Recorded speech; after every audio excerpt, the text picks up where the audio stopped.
Evangelion, one of the most popular and critically acclaimed anime franchise of all time. Even बहुत से लोग जो anime देखते भी नहीं उन्होंने इसका नाम तो एक बार सुना ही होता है या फिर ये classic music. Evangelion is one of those anime जिनको एनिमे का पिलर भी बोला जाता है। अगर ये एनिमे नहीं होता तो आप जो इतने सारे एनिमे आज देख रहे हो वो शायद ही आपको देखने मिलते। एनीवेज मैंने भी अभी कुछ समय पहले इस एनिमे को देखा है। ऑल्दो एवंगेलियन ऐसा एनिमे था कि जब मैंने एनिमे देखना शुरू भी नहीं करा था मैं इसके बारे में तब से ही जानता हूँ, बिकॉज मेरा एक फ्रेंड है जिसको एवंगेलियन बहुत ज्यादा पसंद था और वो मुझे बहुत फोर्स करता था इसको देखने के लिए कि भाई देख एवंगेलियन जैसा कुछ नहीं है, बहुत फक्ड अप है, डिप्रेसिंग है। And guess what, he was not lying when he said that. Evangelion को देखने के बाद इस स्टोरी ने, इसके कैरेक्टर्स ने मेरे ऊपर पूरा टेक ओवर कर लिया है। It's actually became my favourite anime of all time, लेकिन it's not for everyone.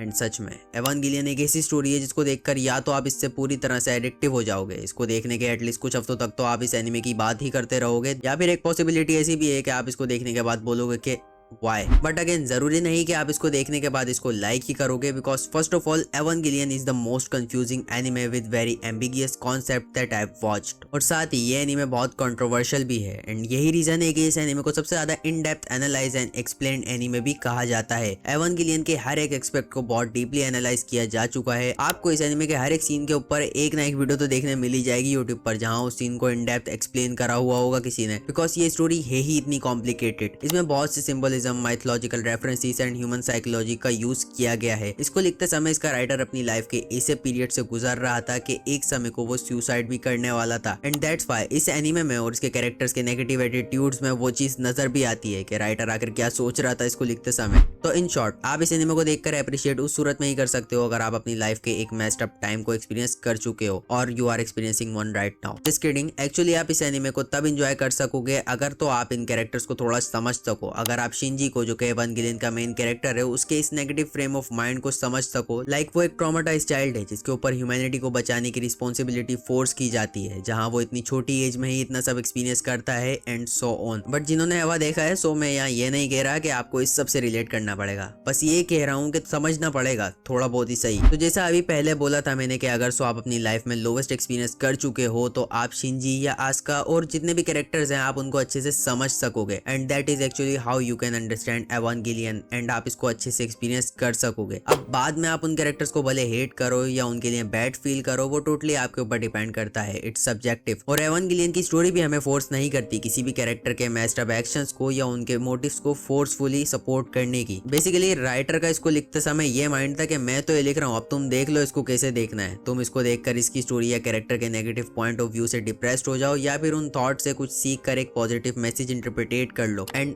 That is what the iconic Neon Genesis Evangelion is. So अब बात कर लेते हैं थोड़ा इसके प्लॉट एंड स्टोरी की। सो ये स्टोरी एक शिंजी नाम के 14 साल के बच्चे को फॉलो करती है जिसकी मॉम की उसके बचपन में ही डेथ हो जाती है और उसका बाप भी करंट टाइम से 3 साल पहले उसको अबेंडन करके छोड़ जाता है, क्योंकि वो एक नर्व नाम की ऑर्गेनाइजेशन में काम कर रहा होता है जो इस दुनिया को इन मॉन्स्टर से प्रोटेक्ट करती है जिनको एंजल्स कहा जाता है। क्योंकि इस वर्ल्ड में आज से 15 साल पहले एक ऐसा नेचुरल फिनोमेना टेक प्लेस करा था जिसके चलते ये वर्ल्ड की ऑलमोस्ट 40% पॉपुलेशन मारी गई थी। 15 साल पहले अंटार्कटिका में सेले नाम की ऑर्गेनाइजेशन, जो कि नर्व के भी ऊपर आती है, वो किसी प्रोजेक्ट पर काम कर रहे होते हैं जहां उनको इस दुनिया के कुछ छुपे राज के बारे में पता लग जाता है। बेसिकली वहां उनको फर्स्ट ह्यूमन और फर्स्ट एंजल मिल जाता है। बट वहीं उस रिसर्च के टाइम ही वहां कुछ ऐसा इंसिडेंट टेक प्लेस करता है जिससे कि एक बहुत बड़ा धमाका हो जाता है जिसके करीब बहुत बड़े रेडियस में सब मारे जाते हैं। इस इंसिडेंट को सेकंड इंपैक्ट का नाम दिया जाता है। लेकिन वहां सेकंड इंपैक्ट से पहले रिसर्च के समय सीले को एक ऐसा स्क्रोल भी मिलता है जिसमें एक ऐसी प्रोफेसी लिखी होती है कि आज से 15 साल के बाद दुनिया में एंजल्स हमला करने आएंगे जिससे थर्ड इंपैक्ट स्ट्राइक कर जाएगा और इस बार ये पूरी दुनिया को तबाह कर देगा। But there is actually a huge twist here, जो कि मैंने अगर अभी आपको बता दिया तो आपका सारा मजा खराब हो जाएगा, सब स्पॉइल हो जाएगा आपके लिए। और वैसे ही ऑलरेडी मैं यहाँ आपको बहुत कुछ सीधे में एक्सप्लेन कर चुका हूँ ताकि आप थोड़ा क्लियर रहो एनीमे देखते टाइम, क्योंकि ये सब एनीमे में स्लोली बिट्स ऑफ इन्फॉर्मेशन में एक्सप्लेन किया जाता है। Anyways back to present story, जो शुरू होती है शिंजी से, जिसको 3 साल के बाद उसके फादर ने अपनी नर्व ऑर्गेनाइजेशन में बुलाया होता है। शिंजी वहां जाता है ये सोचकर के फाइनली वो अपने फादर के साथ रीयूनाइट होगा, बट वहां जाकर उसको पता लगता है कि उसको यहाँ एक एवंगेलियन यूनिट 1 नाम के ह्यूमनॉइड रोबोट को पायलट करके एंजल्स को हराना है। इस सीक्वेंस के बीच ही हमें शिंजी और उसके फादर के बीच के रिलेशनशिप का भी समझ आ जाता है। शिंजी पहले तो एवा को पायलट करने से मना करता है और वहां से जाने लगता है, लेकिन फिर वो मजबूरी में आकर एवा को पायलट करने का डिसाइड कर ही लेता है। एंड वो मजबूरी क्या थी वो आपको देखकर ही पता लगेगा, क्योंकि मैं यहाँ एक्सप्लेन नहीं कर सकता, बहुत मुश्किल है। और फिर यहाँ से शुरू होती है शिंजी की और ज्यादा ट्रॉमाटाइजिंग लाइफ, जहाँ उसकी सबसे पहली एंजल फाइट में ही उसको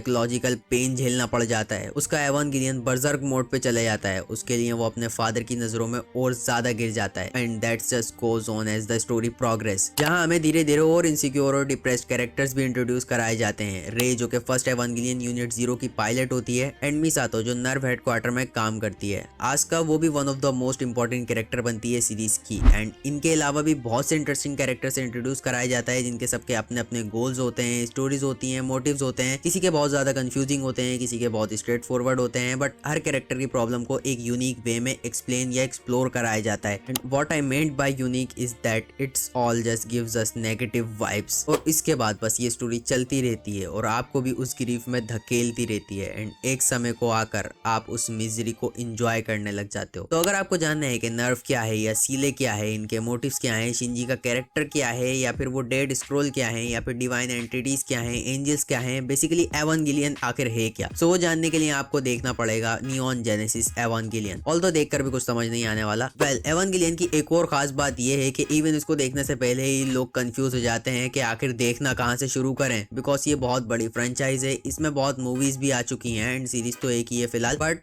what's the best watch order? So सबसे पहले तो आपने एवांगेलियन की सीरीज देखनी है जिसकी 26 एपिसोड है। वो सीरीज 1994 में रिलीज हुई थी। सीरीज बहुत ओल्ड है जिसमें एवांगेलियन का वो सैडनेस से भरा एसेंस परफेक्टली कैप्चर किया गया है। उसके बाद आपको देखनी है एक movie the end of Evangelion, because original series के लास्ट के 2 एपिसोड की एंडिंग को स्टूडियो ने बहुत रश करके बनाया था, जिससे ऑडियंस तो क्या राइटर खुद भी सेटिस्फाइड नहीं था। तो सीरीज खत्म होने के कुछ समय के बाद आई थी ये मूवी द एंड ऑफ एवांगेलियन, जिसको एक्चुअल एंडिंग माना जाता है, जो सीरीज के 24 एपिसोड के इवेंट्स के बाद टेक प्लेस करती है। एंड यहाँ एवांगेलियन की स्टोरी टोटली फिनिश हो जाती है एंड जिसको एक्चुअल कैनन स्टोरी कहा जाता है। और इसके बाद जितनी भी मूवीज हैं वो सब एवांगेलियन की स्टोरी को थोड़ा डिफरेंट वे में प्रेजेंट करती हैं। जैसे कि अभी रीबिल्ड मूवीज हैं, ये शुरू से एंड तक ऑलमोस्ट सेम ही है ओरिजिनल कैनन सीरीज से, लेकिन इसमें भी बहुत से चेंजेस किए गए हैं। कुछ एडिशनल सीन्स को, एडिशनल मोमेंट्स को ऐड किया गया है और इसमें भी एक डिफरेंट एंडिंग देखने मिलती है हमें। बट आपको कंफ्यूज होने की जरूरत नहीं है, सब जस्ट आप अल्टरनेटिव समझो एवांगेलियन की स्टोरी के। सबसे पहले आपको बस ओरिजिनल एवा सीरीज देखनी है और the end of Evangelion movie, जो मेरी नजर में सबसे बेस्ट वे है एवांगेलियन को एक्सपीरियंस करने का।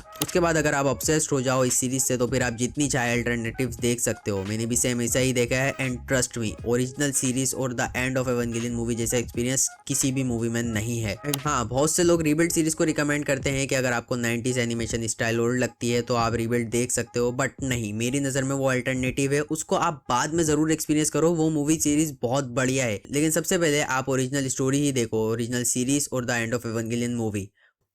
एंड यही था मेरा एवांगेलियन का रिव्यू। एंड आई नो कुछ भी बक रहा था मैं वीडियो में, but that's just how I sees and feel about Neon Genesis Evangelion. ये सीरीज प्रॉब्ली मेरी लाइफ का एक बहुत बड़ा पार्ट रहने वाली है and I am so glad that I have watched it. Anyways, आप अगर देखने का डिसाइड कर रहे हो तो एक बार देख कर आकर मुझे कमेंट में जरूर बताना कि आपको ये सीरीज कैसी लगी।